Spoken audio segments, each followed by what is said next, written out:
자, 이번 시간에는 2차 함수의 최대와 최소에 대해서 한번 해보도록 하겠습니다.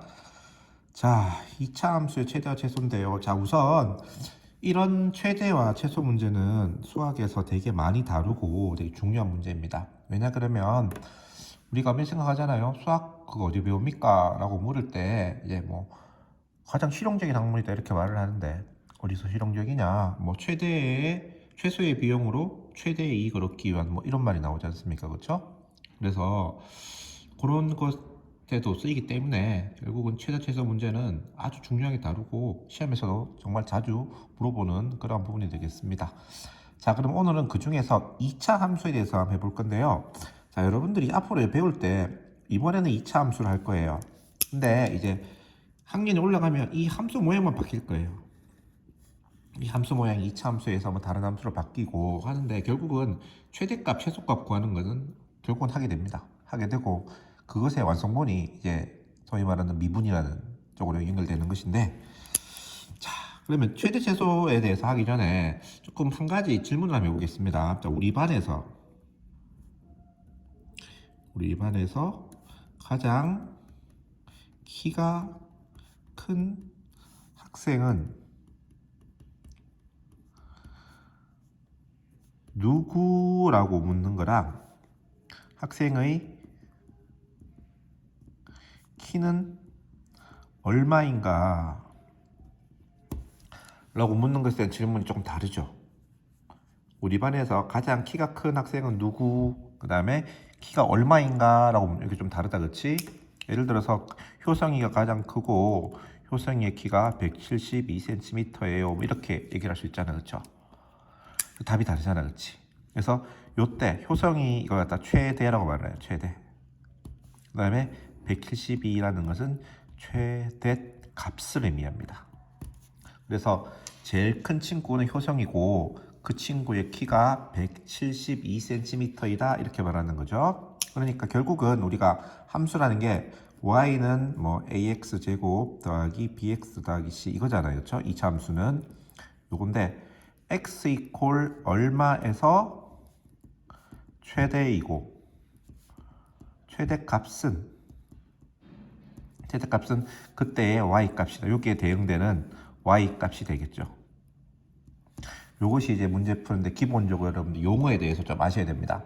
최대랑 최대값을 혼동하면 안 돼요.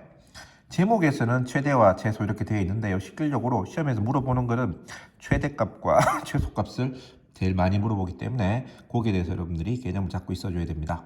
자, 그러면 이제 어떻게 구할 것인가? 최대값, 최소값. 자, 이게 무슨 함수든지 간에요. 무슨 함수든지 간에 최대값과 최소값을 구하는 방법은 딱 한 개입니다. 하나만 할 수 있으면 모든 것을 다 적용시킬 수 있어요. 그러니까 여러분들이 효율적으로 공부를 하셔야 되잖아. 2차 함수일 때는 이렇게 하고 또 3차 함수일 때는 이렇게 하고 또 나중에 지수 함수일 때는 이렇게 하고 다 그렇게 일일이 하나하나씩 하기 시작하면 여러분들 수학 공부할 게 엄청나게 많아져서 불편합니다. 그래서 한 방에 하셔야 되거든요. 그러면 최대값, 최소값은 뭐냐 그러면 자, 우리가 이렇게 있잖아요. x축, y축 이렇게 했을 때 일단 그래프를 그린다. 최대값, 최소값을 찾는 가장 첫 번째로 그래프를 그린다. 그래프. 이 함수 예를 들어 이렇게 한번 그려보자 이 말. 이렇게 그렸다 이 말이에요. 이 함수 그렸다 이 말이죠. 이 함수 그렸을 때 최대값이라고 하는 것은 아까도 말했죠. 최대값은 x의 값이에요, y의 값이에요. 아까 이 문제를 이해해서 알겠지만 뭐의 값이에요? y의 값이죠, 그렇죠? 이게 y잖아요. 그러니까 y가 큰 값은 위쪽으로 있을수록 y가 크고 아래쪽으로 있을수록 y가 작겠죠. 그래서 이 그래프에서 제일 위에 있는 놈이 최대값이고 제일 아래에 있는 놈이 최소값입니다. 그럼 그래프가 이렇게 그려진다면 이 상황에서는 최대값은 없겠죠. 계속 커지니까 최대값이 없고 여기가 최소가 될 겁니다. 그래서 자 보세요. 이렇게 했을 때 여기가 최소고 요 값이 뭐가 된다? 최소 값이 된다 이런 말입니다.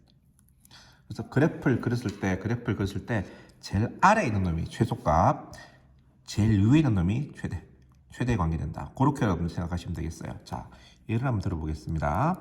자, y는 x제곱 플러스 2x 플러스 3 이거의 최대값, 최소값을 구하시오 이런 문제가 나왔다 이 말입니다. 그럼 얘를 그림을 그려줘야 되겠죠. 그럼 이 그래프 그리는 법은 중학교 때 배웠습니다. 어떻게 해야 된다? 완전 제곱식으로 바꿔줘야 되겠죠. 그래서 x제곱 플러스 2x가 있고 플러스 1 플러스 이런 식으로 해서 x 플러스 1의 제곱 플러스 2가 되기 때문에 그래서 이 그래프를 그릴 때는 대충 그릴 때 정확하게 되면 돼요. 대충 정확하게. 그래서 꼭지점이 얼마다?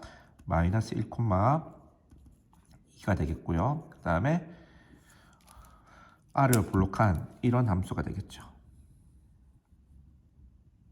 이렇게 그림이 그려지기 때문에 이 그래프에서 가장 아래에 있는 쪽은 어떻게 된다? 마이너스 1에서 뭐가 된다?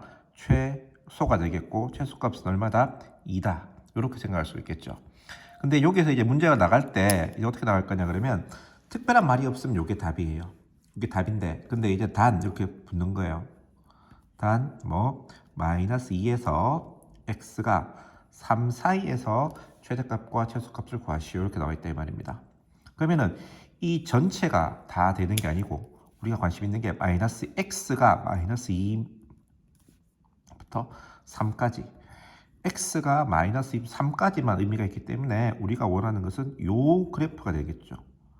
전부 다 되는 것이 아니고 이 그래프 중에서 x가 마이너스 2에서 3까지만 이렇게 한정시킨다 이 말입니다. 한정시켰을 때 가장 아래쪽에 있는 부분은 역시 여기가 되겠고요. 가장 위쪽에 있는 부분은 어디가 되겠습니까? 여기가 되겠죠. 그렇죠? 그래서 여기가 뭐가 된다? 최대가 되겠고 요 3을 대입한 값이 뭐가 되겠다?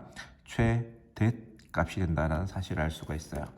그래서 그래프를 그려서 해결할 생각을 하셔야지 자꾸 이상하게 편하게 자기 편하다고 이렇게 문제 풀기 시작하면 나중에 되면 다시 처음부터 새로 해야 되는 그런 경우가 발생합니다. 하기 때문에 그냥 그래프를 그려서 하는 법을 익혀 주시고요. 일단은 이렇게 문제에서 이렇게 나오긴 하지만 수업 시간에는 뭘 할 거냐 그러면 이 식을 갖다가 직접 세우는 것도 한번 해볼 거예요. 이 식을 직접 세운다는 말이 무슨 말이냐 그러면 얘를 갖다가 이 식을 안 주고 글로 주겠죠. 글로 주면 여러분들이 그래서 얘를 찾아서 똑같은 방법으로 해서 최대값과 최소값을 구하는 그런 문제까지 한번 해볼 생각입니다.